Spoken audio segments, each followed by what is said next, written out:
Welcome friends. Today we are going to listen to the motivational speech given by an IAS officer. Clear the exam because they were so overconfident that I come from this college, I will easily crack it. But it doesn't work like this. It requires patience, it requires hard work, and what matters is the time when you are serious for this examination. I'll share a small story of my friend.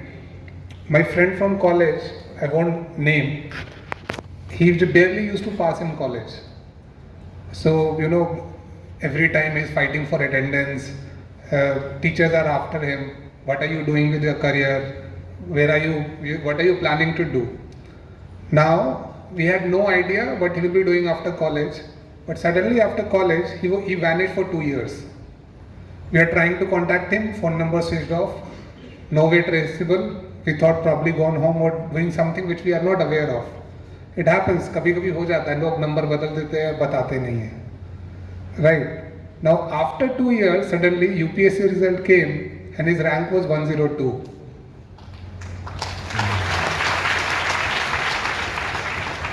And the reason I got to know was immediately because we had a college group, there was a buzz on that group that this friend of ours, he has cleared the UPSC exam. And next day he called us, कि I'm throwing a party for all the college friends. Please come. This is the place and time. That I was working in corporate sector then. Before joining the service, I worked for 3 years in private sector in Gurgaon itself, which is my hometown. Now, when I saw that person qualify the exam, that made me realize because that person was the closest person I could relate to. Like previously, what it was like, I'm seeing someone on YouTube, on Facebook, most probably Instagram. What will happen? We see those people from distance, right? We don't relate to them to that extent. Whatever they are saying, we have to believe it. We don't have any other option. If someone got selected in UPSC and saying I studied for 18 hours a day, because that person is there on YouTube, there is no other option, but we have to believe it.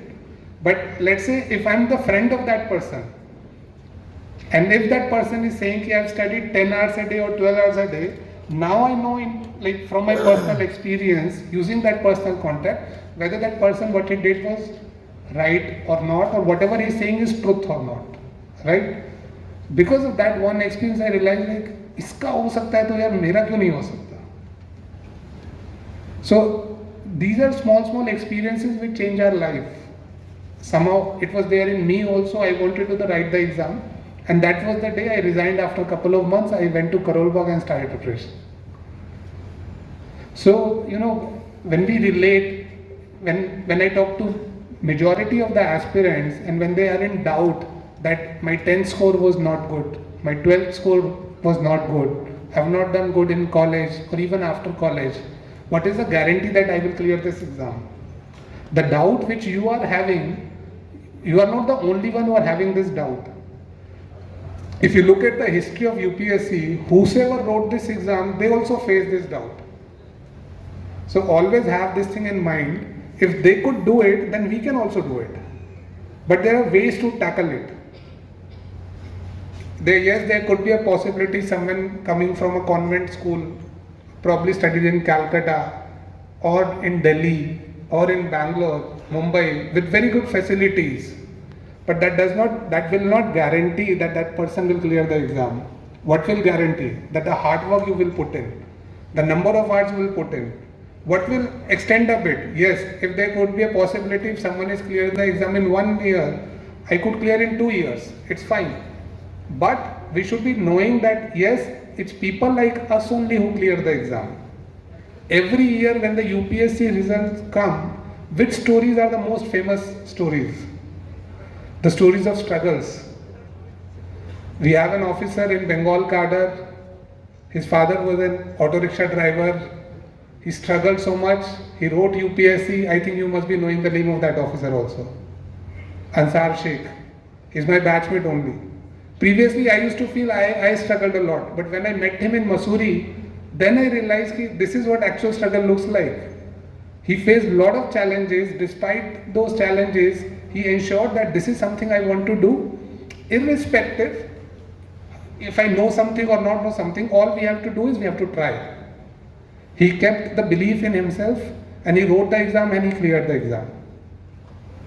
And now for the past 7 years he's been working in Bengal only.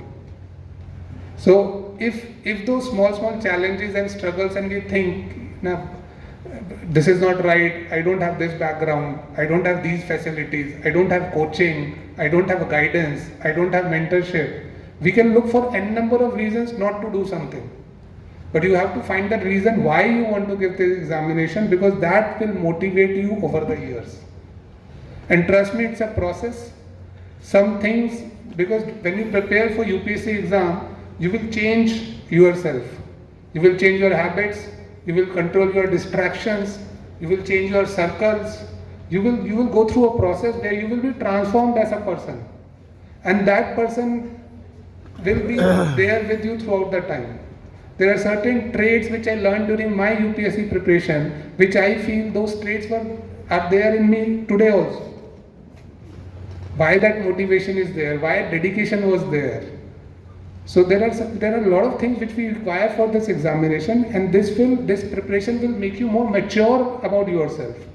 That is why there is a saying, when you prepare for few years for UPSC, even if you don't succeed in UPSC, but you will succeed in life at least, because this exam will prepare you for life.